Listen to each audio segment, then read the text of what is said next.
We begin with the unexpected realization that the face of violence against women and children in the NFL may not be Adrian Peterson nor Ray Rice, and not even, because of his inaction and invisibility, Roger Goodell.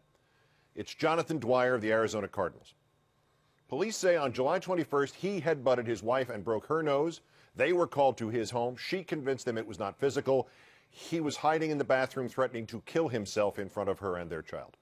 Police say on July 22nd, he punched her in the face. She moved to again call police. He grabbed her phone, threw it away, then threw a shoe at or near their one-year-old child. Dwyer's wife had the courage, the support system, and the good fortune to leave the state with the toddler. Appalling, but sadly anything but extraordinary, except for this part.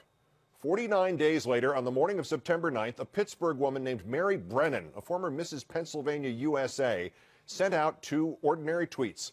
I'd like to hear one NFL player say that Ray Rice 27 is a disgusting animal. Everyone is being so politically correct and non-judgmental. Huge loss of respect for so many NFL players after hearing their views on the Ray Rice situation. ESPN NFL disgusted.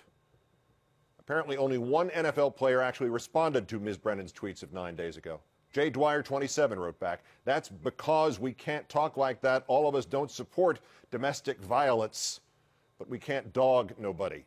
The natural desire to burst out laughing. Domestic violence, there's your problem right there, NFL. That instinct will be suppressed when you realize that @JDwyer27 is the verified account of Jonathan Dwyer, who 49 days earlier, according to police, broke his wife's nose and threw a shoe at or near their baby, and sought to avoid responsibility by hiding in the bathroom and threatening to kill himself.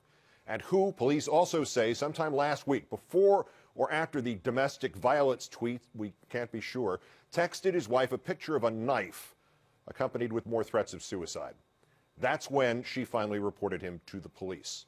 Dwyer's team learned something from the disasters in Baltimore and Minnesota. Arizona immediately took Dwyer off the active list and has since put him on the non-football illness list, leaving San Francisco as the only tone-deaf team in this league, still intending to start Ray McDonald, arrested for but not yet formally charged with domestic violence.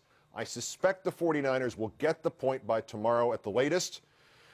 That or they'll have protesters outside the game and be the last embarrassment still standing in an NFL season bursting with them, an NFL season unlike any other. I think the Niners will get it. Clearly, Roger Goodell will not. Yes, this is a time of personal crisis for him and his league and the credibility of both. Yes, there is polling that suggests at least half of the country thinks he should no longer have his job. Yes, there are countless advisors inside the NFL and outside it who are telling him to avoid the third rail, to let the clubs handle the controversies, to not add fuel to the fire. But larger than all that are the now daily opportunities to make a difference provided to Roger Goodell and to Roger Goodell alone. The Adrian Peterson case was resolved finally not by the commissioner, but by some ludicrous sub-paragraph of expediency in the rules called exempt/commissioner's permission list, which my colleague Tony Kornheiser likened to double secret probation from the movie Animal House. The commissioner himself is AWOL or MIA, but the commissioner's permission list is in full health and complete command. A leader in society and government and business stands up when things are wrong, stands up in the middle of the nightmare and owns the moment, assumes the responsibility, if not for what's wrong, then at least for trying to fix it. In the Adrian Peterson case, Roger Goodell stood aside and let 4 bumbling team executives repeat 31 different times that they were doing the right thing by not letting Peterson play, even though 48 hours earlier they had insisted they were doing the right thing by letting Peterson play.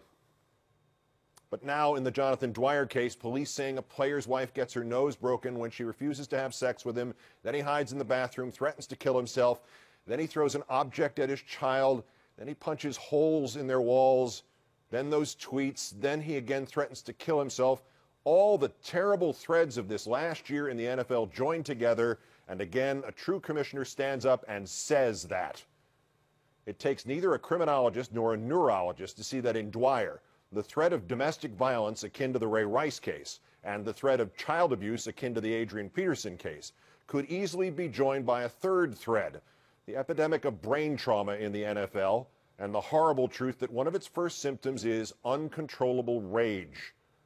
The leader stands up and quietly dedicates himself to resolving not just the careers or the videotapes or the indictments, but the problems. He says, my goal is ambitious and overarching because it has to be. We have to know what is wrong in our business, how Janae Palmer became our victim, how the Peterson children became our victim, how Jonathan Dwyer's wife and child became our victims. He says, we need to know if what we do here in this business has also made victims of, has also damaged the brains of Ray Rice, Adrian Peterson, Jonathan Dwyer, and any other player. He says this is what his commissionership will be about henceforth, and that he personally will assume the responsibility for fixing as much of this as can be fixed, no matter what the cost, no matter what the effort, no matter what the embarrassment. That is what the commissioner, the leader of the National Football League, should be saying right now. Do not expect it, however, from Roger Goodell, because metaphorically he is hiding in the bathroom.